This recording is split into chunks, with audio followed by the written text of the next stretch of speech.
2. Coming down the mountain. For about half the distance down the mountain not a word was spoken.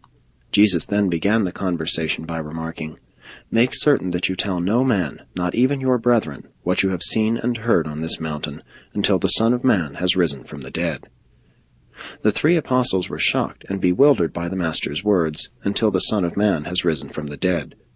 They had so recently reaffirmed their faith in him as the Deliverer, the Son of God, and they had just beheld him transfigured in glory before their very eyes, and now he began to talk about rising from the dead. Peter shuddered at the thought of the Master's dying. It was too disagreeable an idea to entertain.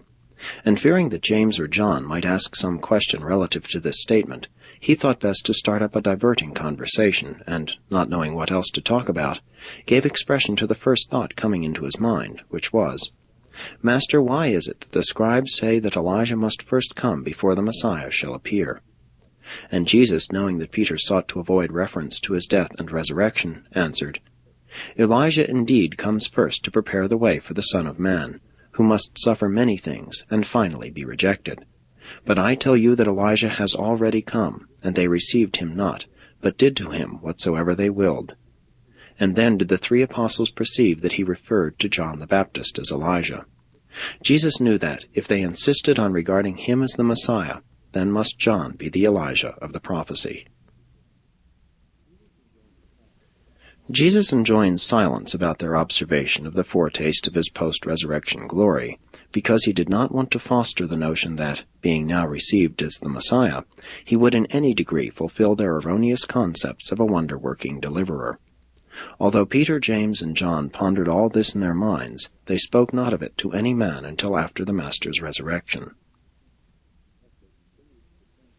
As they continued to descend the mountain, Jesus said to them, "You would not receive me as the Son of Man, therefore have I consented to be received in accordance with your settled determination. But mistake not, the will of my Father must prevail. If you thus choose to follow the inclination of your own wills, you must prepare to suffer many disappointments and experience many trials. But the training which I have given you should suffice to bring you triumphantly through even these sorrows of your own choosing."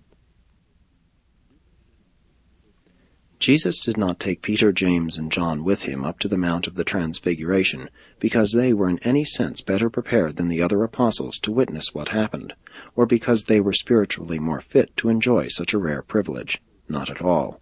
He well knew that none of the 12 were spiritually qualified for this experience. Therefore did he take with him only the 3 apostles who were assigned to accompany him at those times when he desired to be alone to enjoy solitary communion.